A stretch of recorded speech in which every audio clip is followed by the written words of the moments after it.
Assalamualaikum warahmatullahi wabarakatuh. Perkenalkan, nama saya Citra Ayu Wanita dengan NIM 120305019.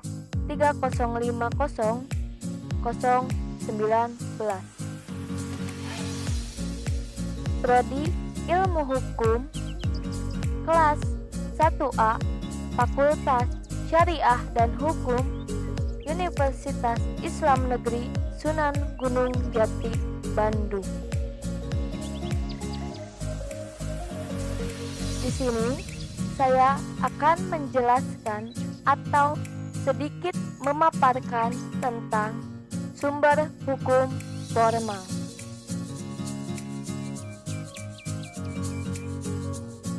Sumber hukum.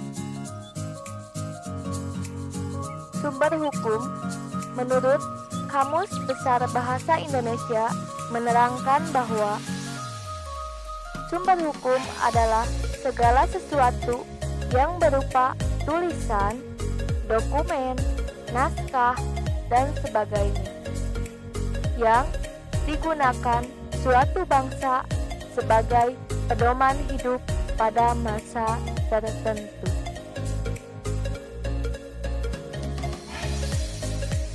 Sumber hukum formal.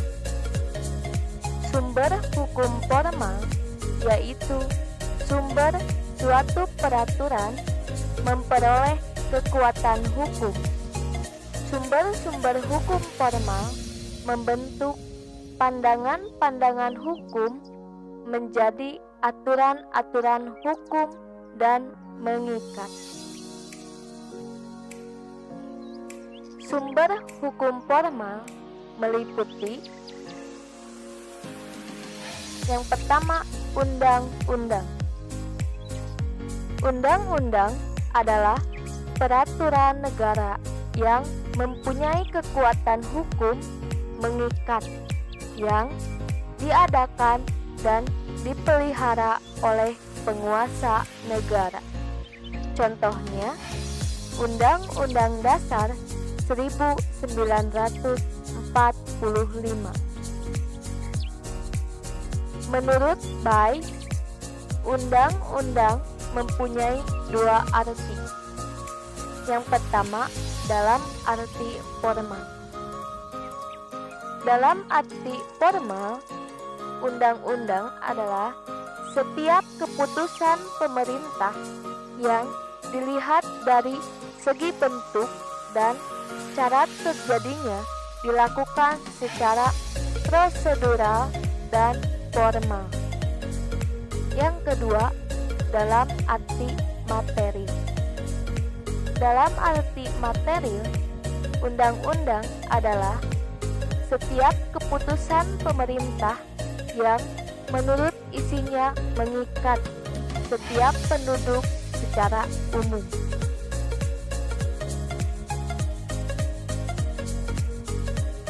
Undang-undang dianggap telah berakhir atau tidak berlaku apabila yang pertama, jangka waktu berlakunya sebagaimana ditentukan undang-undang itu sudah lampau.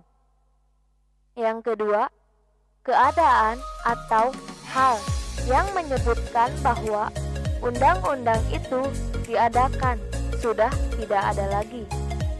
Yang ketiga, undang-undang itu dengan tegas dicabut oleh instansi yang membuat atau instansi yang lebih tinggi. Yang keempat, telah ada undang-undang baru yang isinya bertentangan atau berlainan dengan undang-undang yang dahulu berlaku.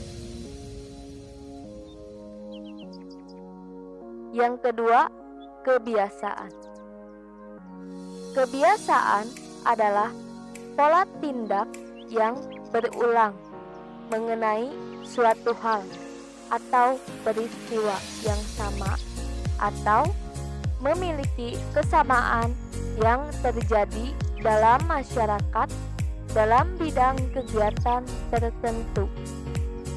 Apabila kebiasaan tertentu oleh masyarakat telah dianggap sebagai suatu yang mengikat, maka timbullah kaidah hukum yang bersumber dari kebiasaan. Contohnya, adat istiadat orang Batak yang melarang adanya pertukaran pengantin antara dua marga dalam sistem perkawinan mereka.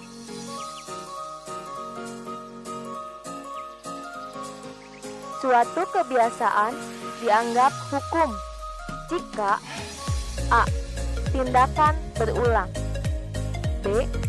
pendapat masyarakat yang menerima pola tindak yang berulang itu sebagai suatu hal yang dipatuhi atau diterima sebagai aturan yang mengikat. C. adanya akibat hukum apabila kebiasaan itu dilanggar. Yang ketiga, jurisprudensi.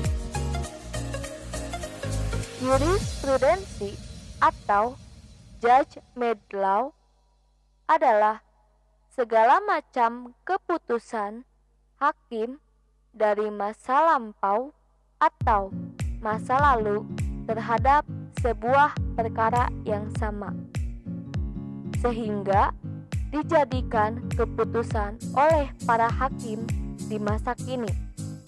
Contohnya adalah jurisprudensi mengenai cerai tidak menghapus utang.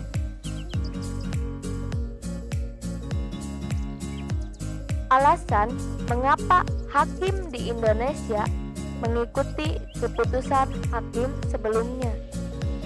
Yang pertama, psikologi.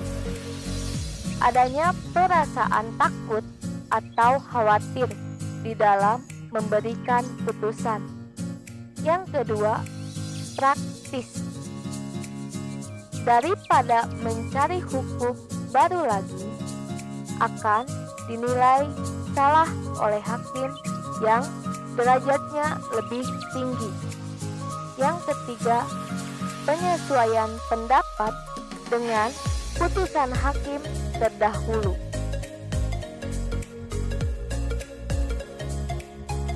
Selanjutnya, traktat.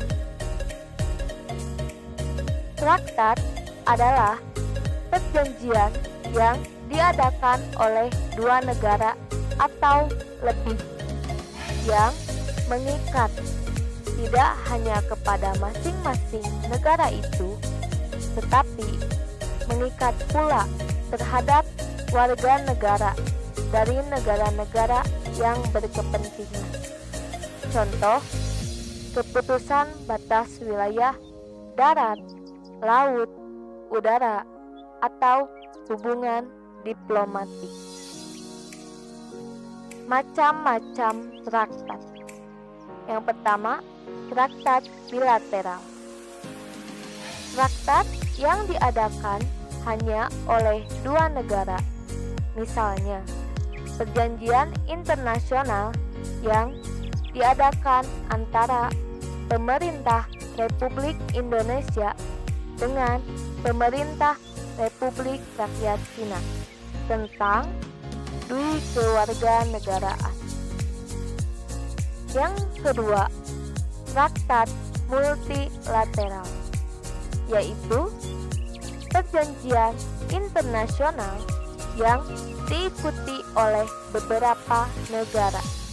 Misalnya, perjanjian tentang pertahanan negara bersama negara-negara Eropa atau NATO yang diikuti oleh beberapa negara Eropa.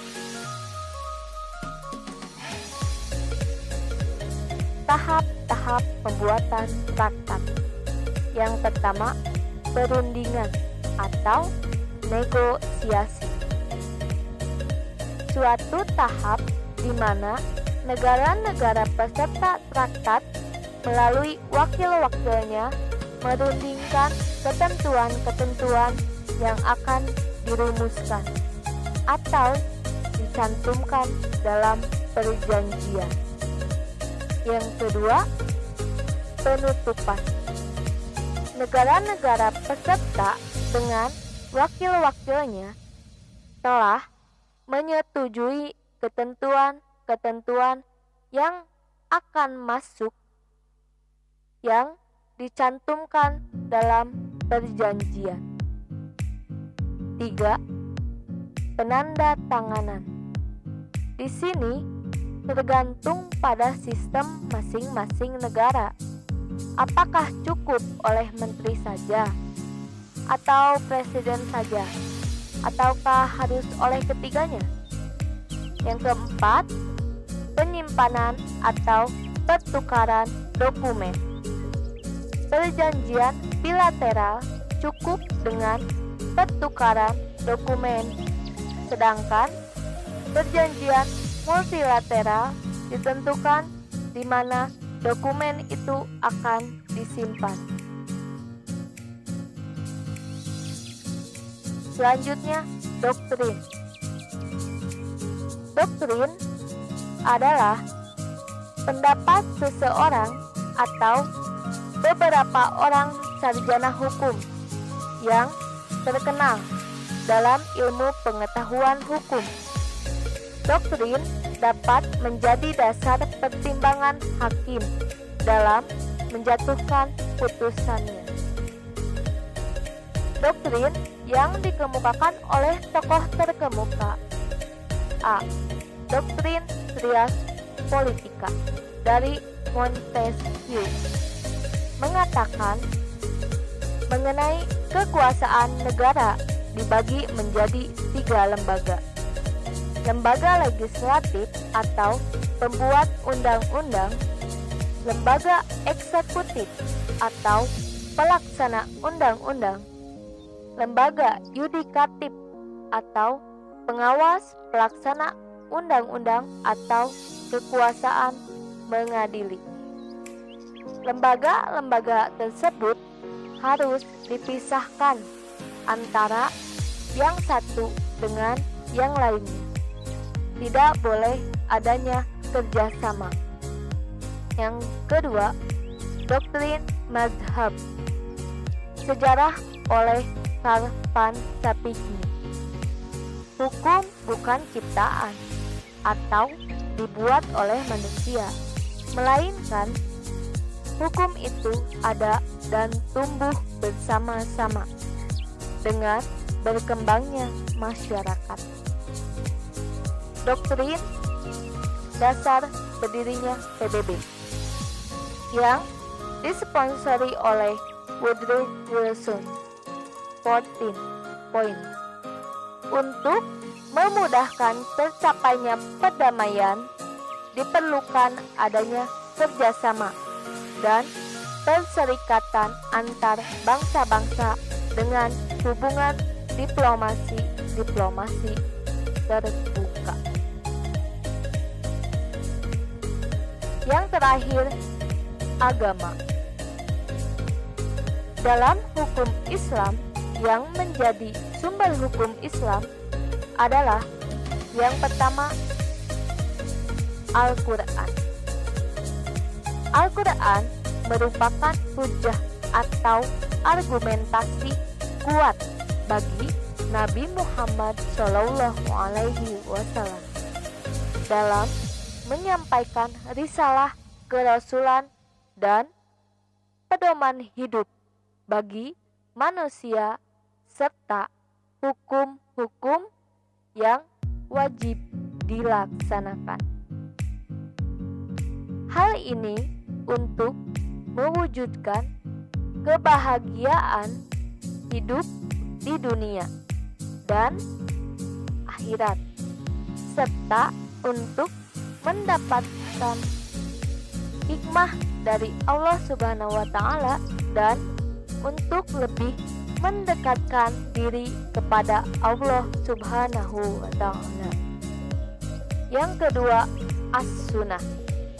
As-sunnah atau al-hadis sebagai sumber hukum yang kedua berfungsi sebagai penguat, sebagai pemberi keterangan, sebagai pentaksis keumuman, dan membuat hukum baru yang ketentuannya tidak ada di dalam Al-Quran. Yang ketiga, ijtihad. Ijtihad merupakan upaya untuk menggali suatu hukum yang sudah ada pada zaman Rasulullah Shallallahu Alaihi Wasallam, sehingga dalam perkembangannya ijtihad dilakukan oleh para sahabat, tabi'in, serta masa-masa selanjutnya sampai sekarang ini. Yang keempat, ijma. Ijma. Imam Syafi'i memandang ijma sebagai sumber hukum setelah Al-Quran dan Sunnah Rasul atau as-sunnah atau al-hadis. Dalam Morareb atau portal akademik Kementerian Agama bertajuk Pandangan Imam Syafi'i tentang ijma sebagai sumber penetapan hukum Islam dan relevansinya dengan perkembangan hukum Islam dewasa ini. Karya Siti Fauzia Tunai. Ijma adalah salah satu metode dalam menetapkan hukum atas segala permasalahan yang tidak didapatkan di dalam Al-Quran dan Sunnah atau Al-Hadis. Yang terakhir, sumber hukum Islam yakni qiyas atau analogi. Qiyas adalah bentuk sistematis dan yang telah berkembang pari rayu yang memainkan peran yang amat penting. Sebelumnya, dalam kerangka teori hukum Islam Al-Syafi'i, qiyas menduduki tempat terakhir karena ia memandang qiyas lebih lemah daripada ijma. Sekian yang dapat saya sampaikan. Mohon maaf apabila ada kata-kata yang kurang mengenakan dan menyinggung. Terima kasih. Wassalamualaikum warahmatullahi wabarakatuh.